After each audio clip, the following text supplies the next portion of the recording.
दोस्तों, एशिया में दो ऐसे देश हैं जिनकी टेक्नोलॉजी पर आंख बंद करके भरोसा किया जा सकता है। ये दोनों ही देश आज के समय में रोबोटिक्स और एआई टेक्नोलॉजी के फील्ड में बहुत तेजी से आगे बढ़ रहे हैं और दोनों ही देशों की गिनती एशिया के डेवलप्ड नेशंस में की जाती है। हम जिन दो देशों की बात कर रहे हैं उन दोनों देशों में काफी कुछ सिमिलर देखने को मिलता है। दोनों देशों का गौरवशाली और समृद्ध इतिहास भी रहा है। आज भी ये दोनों देश अपनी प्राचीन परंपरा और संस्कृति को संभाल कर रखे हुए हैं। हम बात कर रहे हैं जापान और साउथ कोरिया की। जापान और साउथ कोरिया के बीच बहुत ही अटपटा सा रिश्ता देखने को मिलता है। कभी दोनों देशों में अच्छी दोस्ती हो जाती है तो कभी एक दूसरे के सामने ये खड़े हुए नजर आते हैं। लेकिन इस दोस्ती और टकराव के बीच दोनों देशों के एक दूसरे के साथ हमेशा से ही व्यापारिक संबंध रहे। हमारी पिछली वीडियोस में कई व्यूअर्स ने कमेंट किया कि जापान और साउथ कोरिया के ऊपर वो डिटेल में वीडियो देखना चाहते हैं। तो यूजर्स की डिमांड पर आज हम जापान और साउथ कोरिया की विस्तार से तुलना करेंगे और जानेंगे कि आखिर इन दोनों देशों में से कौन सा देश ज्यादा बेहतर है। जापान और साउथ कोरिया के बीच क्या समानताएं हैं और ऐसी कौन सी बातें हैं जो इन दोनों देशों को एक दूसरे से अलग बनाती है। इस वीडियो को आप के पॉप वर्सेस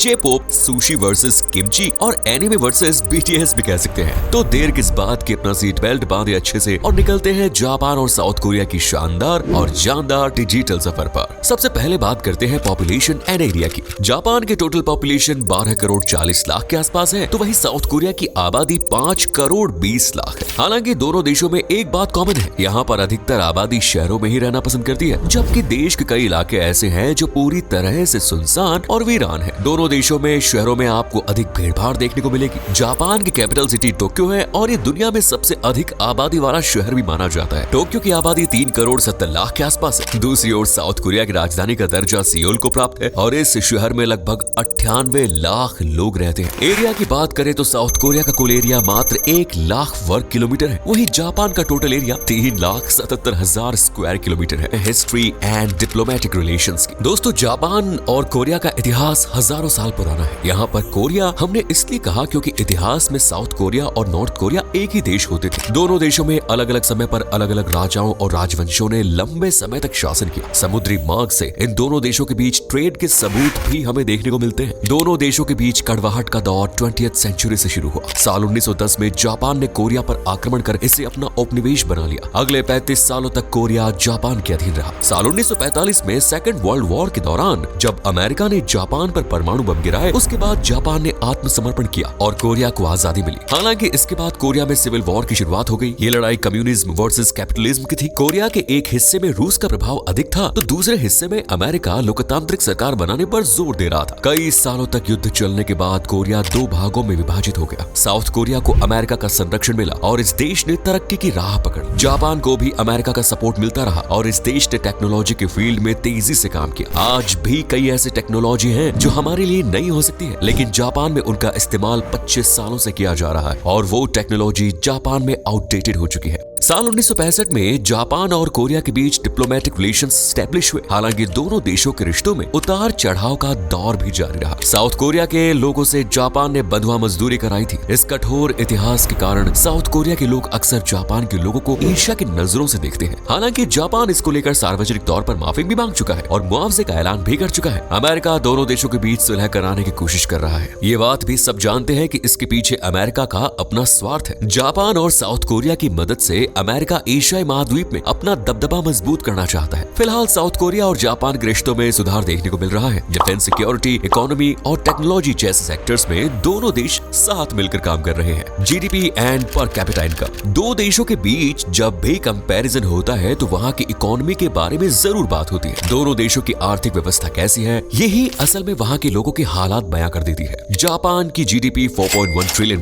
जापान एक ऐसा देश जिसकी जीडीपी पिछले 30 सालों से स्टेबल है। इसमें बहुत ज्यादा उतार चढ़ाव देखने को नहीं मिलता। पूरी दुनिया में सबसे ज्यादा बूढ़ी आबादी जापान में देखने को मिलती है। जापान में प्रत्येक वर्ष जनसंख्या में गिरावट देखने को मिल रही है, जिसका असर सीधे तौर पर यहाँ की जीडीपी पर पड़ रहा है। वहीं साउथ कोरिया की जीडीपी $1.8 ट्रिलियन।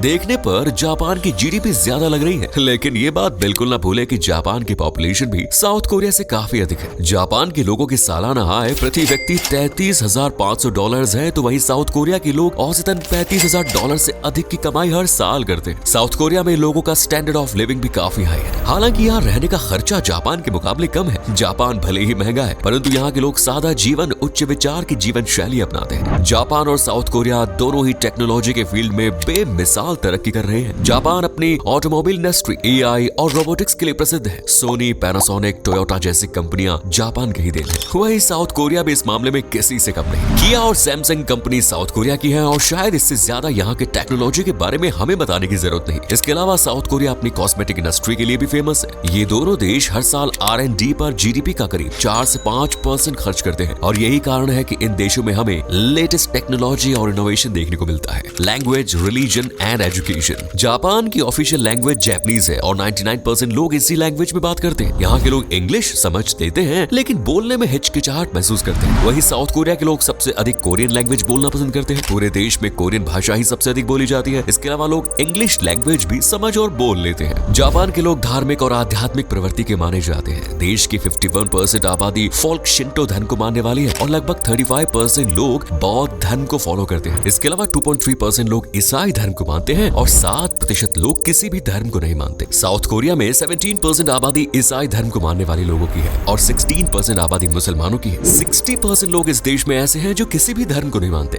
एजुकेशन की बात करें तो जापान में 99% लोग लिटरेट हैं। जापान का एजुकेशन सिस्टम वर्ल्ड में बेस्ट है। यहाँ बच्चों को अनुशासन में रहना सिखाया जाता है। जापान में स्कूलों की सफाई के लिए अलग से कर्मचारी नहीं होते, बल्कि बच्चों को ही स्कूल के बाद रुककर अपनी क्लास की सफाई करनी पड़ती है। इससे बच्चे क्लास में गंदगी भी नहीं करते और स्वच्छता के प्रति जागरूक भी होते हैं। साउथ कोरिया का एजुकेशन सिस्टम भी कमाल का है। शुरुआत से इस देश ने अपनी शिक्षा प्रणाली को मजबूत करने की ओर ध्यान दिया है। आज के समय में साउथ कोरिया का लिटरेसी रेट 98% है। हालांकि साउथ कोरिया के स्कूलों में कुछ अजीब रूल्स देखने को मिलते हैं। जैसे स्कूलों में बने टॉयलेट्स में आपको टॉयलेट पेपर देखने को नहीं मिलेगा। यहाँ टॉयलेट पेपर टॉयलेट में नहीं बल्कि क्लासरूम में रखे होते हैं। जिस भी बच्चे को टॉयलेट जाना होता है उसे अपनी टीचर के सामने ही टॉयलेट पेपर फाड़कर अपने साथ ले जाना होता है। यहाँ पर बाहर के जूते चप्पल बच्चे अपनी क्लासरूम में लेकर नहीं जाते। बच्चों को स्कूल में केवल शिक्षा के लिए नहीं भेजा जाता, बल्कि उन्हें स्कूल में शिष्टाचार यानी मैनर्स और एटिकेट्स भी सिखाए जाते हैं, लाइफस्टाइल एंड कल्चर के। दोस्तों, जापान और साउथ कोरिया के कल्चर में कुछ सिमिलैरिटीज हैं, तो बहुत सारे अंतर भी देखने को मिलते हैं। जैसे कि दोनों ही देशों में लोगों में जेनोफोबिया काफी कॉमन है, यानी यहाँ के लोग बाहरी लोगों का आना और दूसरे देश के लोगों का कल्चर ज्यादा पसंद नहीं करते। ये दोनों ही अपनी संस्कृति और परंपराओं का पालन करते हैं और दूसरे देश के कल्चर को अपने ऊपर हावी नहीं होने देते। जापान के लोग अपने काम से काम रखते हैं और सिंपल लाइफस्टाइल जीना पसंद करते हैं। वहीं कोरिया में एक चमक धमक वाला कल्चर देखने को मिलता है। लेट नाइट पार्टीज, कैफे, बार में मौज मस्ती और म्यूजिक कोरियन लोगों की रगों में शामिल है। पूरी दुनिया में साउथ कोरिया अपने के-पॉप म्यूजिक, BTS और ब्लैकपिंक के लिए जाना जाता है। वहीं जापान भी इस मामले में पीछे नहीं। जापान के एनिमे, गेमिंग कल्चर भी यूथ को पसंद आते हैं। हाल ही में यहाँ के गिबली आर्ट ने पूरी दुनिया में धूम मचाई। जापान में आपको कई ऐतिहासिक और प्राचीन मंदिर भी देखने को मिलेंगे। यहाँ के लोग थोड़े शांत रहते हैं। वहीं कोरिया में आपको रॉयल हिस्ट्री देखने को मिलेगी। यहाँ के लोगों का फैशन और ड्रेसिंग सेंस सबसे खास और यूनिक होता है। साउथ कोरिया में वाइब्रेंट कल्चर देखने को मिलेगा। जापान और साउथ कोरिया में सोना और हॉट स्प्रिंग जाना लोगों को काफी पसंद है। Next is defence budget and military power. दोस्तों, जापान और साउथ कोरिया में वैसे तो सीधे तौर पर वॉर की गुंजाइश बहुत कम नजर आती है, लेकिन फिर भी दोनों देशों की सैन्य ताकत की तुलना कर लेते हैं। जापान की सेल्फ डिफेंस फोर्स में लगभग 2.5 लाख सक्रिय सैनिक हैं, जबकि दक्षिण कोरिया की सेना में 6 लाख। रिजर्व फोर्स के तौर पर जापान के पास 56,000 की मेन पावर है और दक्षिण कोरिया के पास 3 लाख से अधिक सैनिकों की रिजर्व आर्मी है। आपको बता दें कि साउथ कोरिया में हर पुरुष के लिए 3 सालों की मिलिट्री सेवा अनिवार्य है। जापान का डिफेंस बजट लगभग $55 बिलियन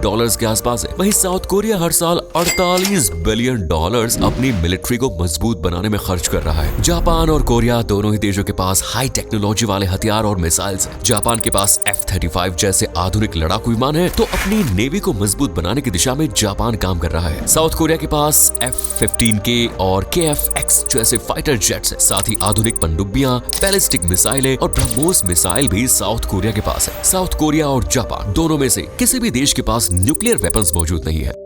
अब बात करते हैं फूड की। खान पान की बात करें तो जापान को सबसे हेल्दी नेशन कहना गलत नहीं होगा और यही वजह है कि जापान के लोग सबसे लंबा जीते हैं। जापान में हर घर में आपको खाने की कई वैरायटी देखने को मिल जाएगी। एक व्यक्ति के एक टाइम के मील में सूप, सुशी, नूडल्स, चावल और 3 मेन कोर्स होते हैं। सुशी, रामेन, टेम्पुरा और मचाटी यहाँ काफी लोकप्रिय है। यहाँ के फूड कल्चर में सी फूड और कम तेल का इस्तेमाल किया जाता है। साउथ कोरिया के लोगों का सबसे पसंदीदा खाना किमची है, जो यहाँ हर जगह स्ट्रीट फूड के तौर पर आपको बिकता नजर आएगा। इसके अलावा लोग मीठा मीठे आलू खाना भी पसंद करते हैं। साथ ही सी फूड खाना भी साउथ कोरिया के लोग पसंद करते हैं। इन सब के अलावा बिबिम्बाप, चावल के केक, कोरियाई स्टू और कोरियाई फ्राइड चिकन भी यहाँ बड़े चाव के साथ खाया जाता है। Famous tourist places. दोस्तों, जापान और साउथ कोरिया दोनों ही घूमने के लिहाज से अच्छे देश माने जाते हैं। साल 2024 में जापान में 37 मिलियन सैलानी घूमने आए थे, तो वहीं साउथ कोरिया में लगभग 16 मिलियन विदेशी पर्यटक आए थे। दोनों ही देशों की इकोनॉमी का बड़ा हिस्सा टूरिज्म सेक्टर पर भी आधारित है। जापान की कैपिटल सिटी टोक्यो एक अल्ट्रा मॉडर्न सिटी है। 634 मीटर ऊंचा टोक्यो स्काई ट्री से शहर का विहंगम दृश्य देखने को मिलता है। जापान की हिस्ट्री जानना चाहते हैं तो इंपीरियल पैलेस की सैर एक बार अवश्य करें। निजुबाशी पुल जैसी रोमांटिक जगह पार्टनर के साथ जरूर विजिट करें। टोक्यो के अलावा क्योटो शहर भी सैलानियों के मन में खूब लुभाता है। बैम्बू के जंगल, लकड़ी के ट्री हाउस सहित ऐतिहासिक मंदिर आप यहाँ देख सकते हैं। 17वीं सेंचुरी में बना नीचो कस्टल और 8वीं शताब्दी में बना क्योटो इंपीरियल पैलेस इस शहर की सबसे ऐतिहासिक साइट्स मानी जाती है। माउंट फुजी जापान की सबसे ऊंची चोटी है और एक प्रमुख टूरिस्ट डेस्टिनेशन भी। निक्को को जापान में टेम्पल टाउन और मंदिरों के शहर के नाम से भी जाना जाता है और इसे यूनेस्को की वर्ल्ड हेरिटेज साइट में भी शामिल किया गया है। इन सब के अलावा नाओशिमा, ओसाका, हिरोशिमा,